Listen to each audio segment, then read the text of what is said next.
Hi, my name's Chip Ingram, and welcome to Living on the Edge. We're in week number 2 of experiencing God's dream for your marriage. If you want a great marriage, if you want a great relationship, whether you've been divorced or whether you're married currently or maybe even engaged, we're talking about God's blueprint, His design. Last time we talked about how God has an equilateral triangle, and He's at the top, man and woman on both sides, and we talk about His design as getting closer to Him that gets us closer to one another. And then we started on the dynamic. How does it actually work? And God's blueprint centers around 3 Hebrew words. One word for leave, the second word for cleave, and then the third for becoming, this supernatural, organic one flesh. In our last program, we talked about what it means to leave, and you can go on our website at lote.org and take a look at that. Now we're going to jump right in and talk about what it means to cleave, to really become one. I want you to circle the word leave in your notes. I want you to circle the word cleave in your notes. And I want you to circle the phrase, become one flesh. So I just want to lay out this process. For many of you, this is review, and for some, it's kind of brand new.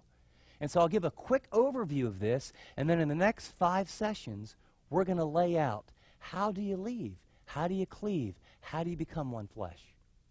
Notice the first phrase is for this cause. It's a response to God. It's obedience. And all I want to say here is that marriage is God's idea, and marriage and living together are not the same thing. Marriage is a volitional, legal, public, and spiritual commitment to another person. And living together is not the same thing.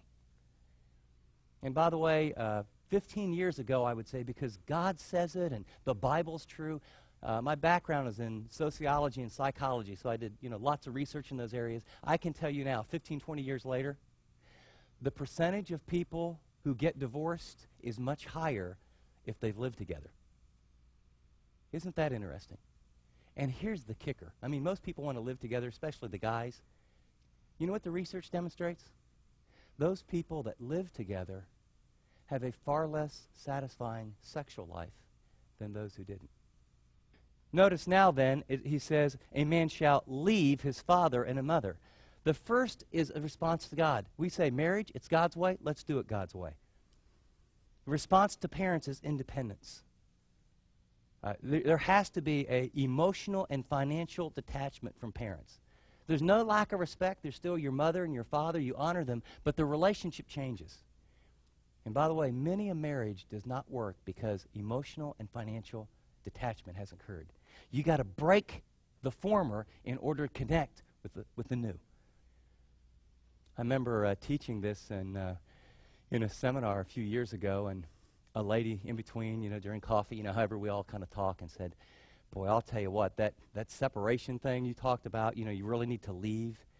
Because if you don't leave financially, there's always strings of manipulation. And if you don't leave emotionally, then your heart isn't free to connect with your mate. And she said, I was married about 6 months, and it was going real well. And then we had our first knock down, drag out, up all night, vein popping, eyes bulging, screaming at one another. I can't believe I married you. I can't believe I married you. We started talking about our heritage and our parents and our backgrounds, and I was in tears, and he slammed the door, and finally in my nightgown, I got my nightgown on my robe, and I got my car, and I drove to my mother's. She tells the story. It's great.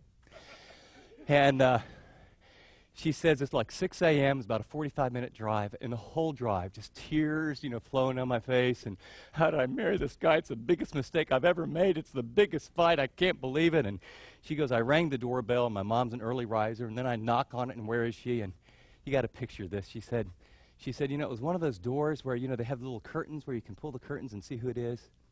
And so she says, she heard the knock, and she pulled the curtains, and she looked at me. Then she put them back. And she said, Mom, open the door. And she pulled the curtains almost like I'm going to make sure it's my daughter, and looked again. And then she opens the door, but she put her foot in it, and she leaned out. She said, honey, did you have a fight with your husband? Yes, and you can't believe what she said, honey, go home and make it right. And she shut the door and locked it and went upstairs. And that lady said, my mom gave me the greatest gift in the first 6 months of our marriage we ever received. Because see, when you get wounded and you get hurt, it's easy to run back to mom or run back to dad and to make them your emotional base of how you resolve issues and hurts and pains and conflicts.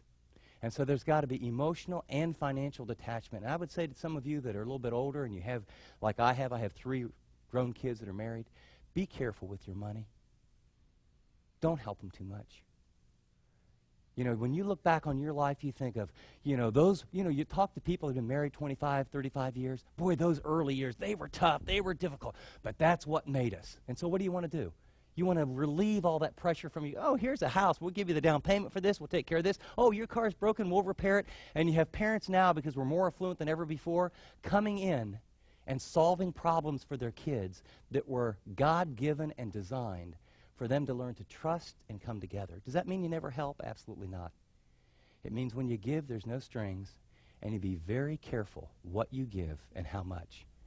Because if you create any dependency or you put a block between them and your mate, you destroy him. Second, he says, after leaving, and shall cleave to his wife. This is a strong word. This is an idea in the old days when I was a kid. In fact, I found it in the hardware store still. It's called epoxy. Have you seen it? And, it's the little tube that has an orange cap and then the little tube that has a blue cap.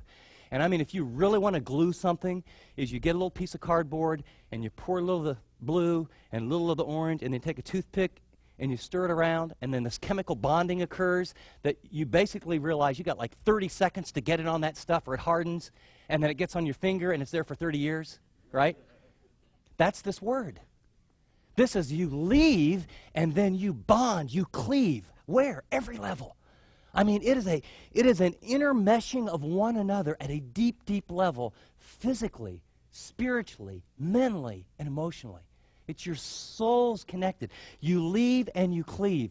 And the implications of cleaving is our response to our spouse, my allegiance and my loyalty is to them and them first. Not the kids, not the job, not our parents. It's recognition of my need for my spouse. I need you. Sometimes we never just verbalize that. I need you. And some of us that try really hard in our marriage, the first 5 years or so, I tried to be such a super husband. I'll never forget the time we were out of money. I'm in seminary. I've done everything I can. I was selling insurance at the time, and the guy failed his physical. I have got no money. I've got $10 in my checking account. I've got 3 kids. I'm working full-time. I'm going to school full-time, and I'm sitting at the kitchen table, and I'm working till about midnight every night, leaving at 4 o'clock to study Greek for 2 hours.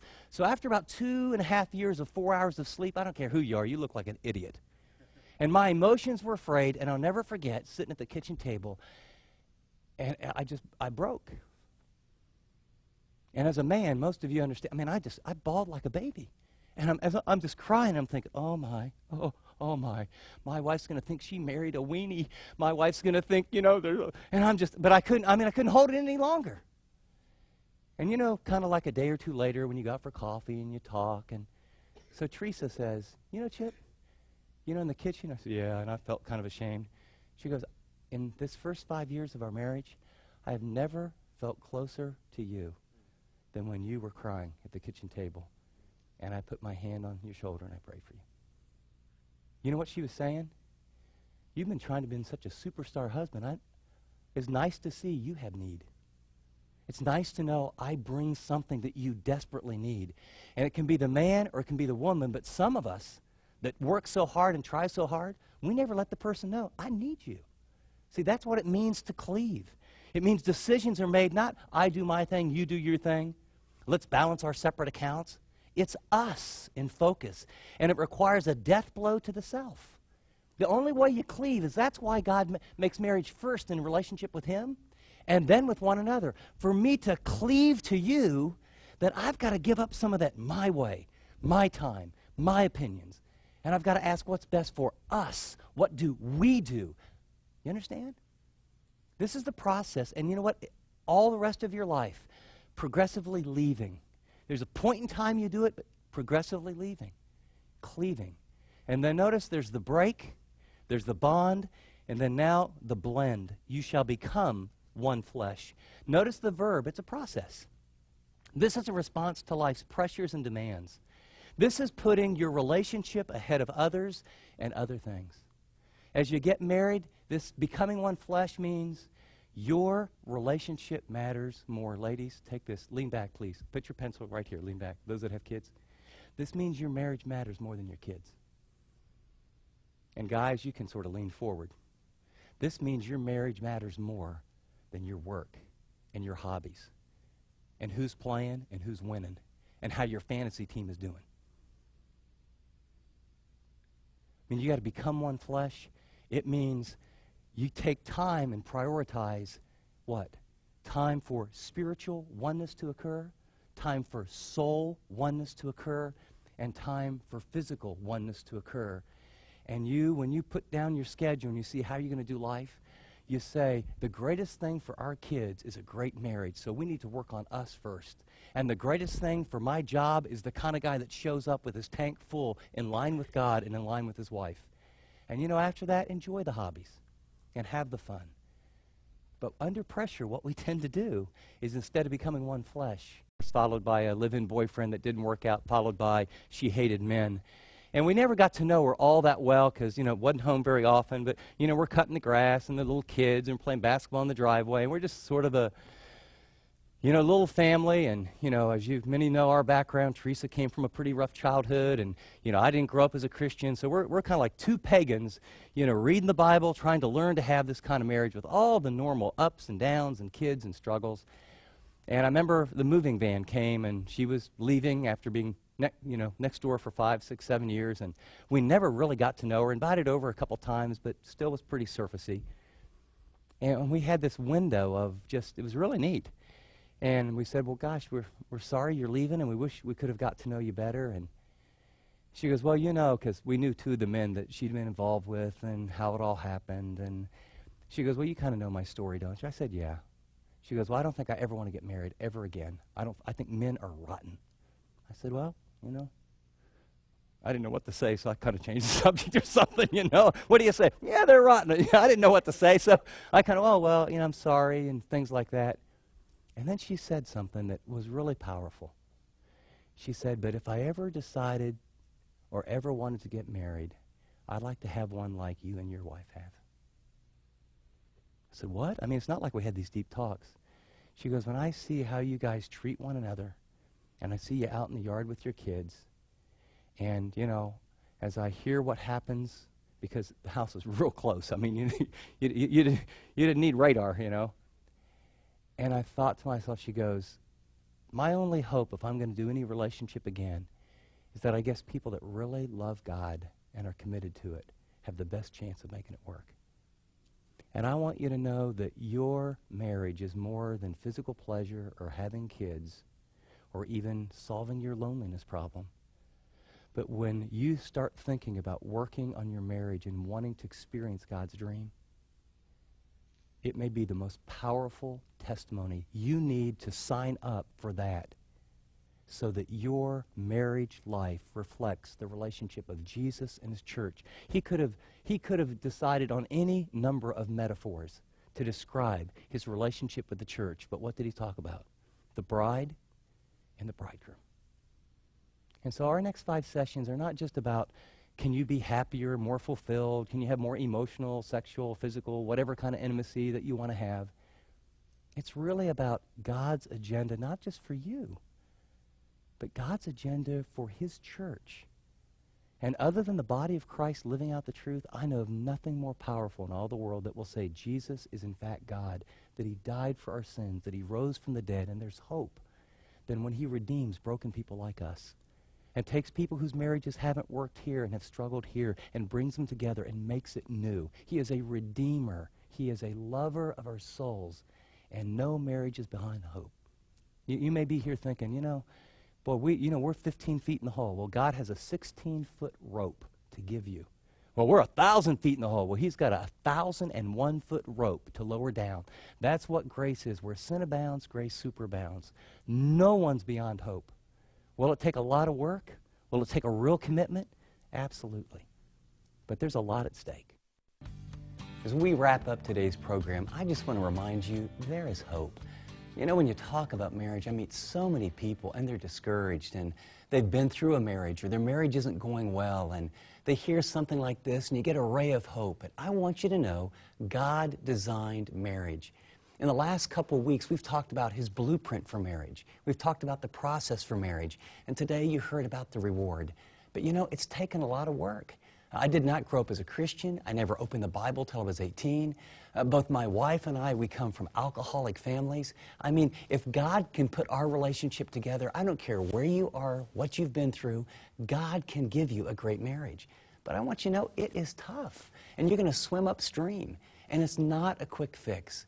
You know, this is only the second program. We're going to spend several weeks together. Would you sign on with me? And, you know, maybe you can't make every week, but go to the website at lote.org and, you know, watch maybe some programs that you miss or download and say, God, I want to learn. I want to grow. Get the CDs and the little workbook and say, you know, I'm going to stick in my car, and as I drive for the next few weeks, I'm going to ask God to help me think about marriage the way He does. And for those of you who say, my husband would never do this, or my wife's not interested, you can change your marriage alone. As God works in you and you change how you behave, you will see the beginning, not a quick one, but beginning of a domino effect. God wants to help you. Will you reach out and take hold of the opportunity and really begin to grow?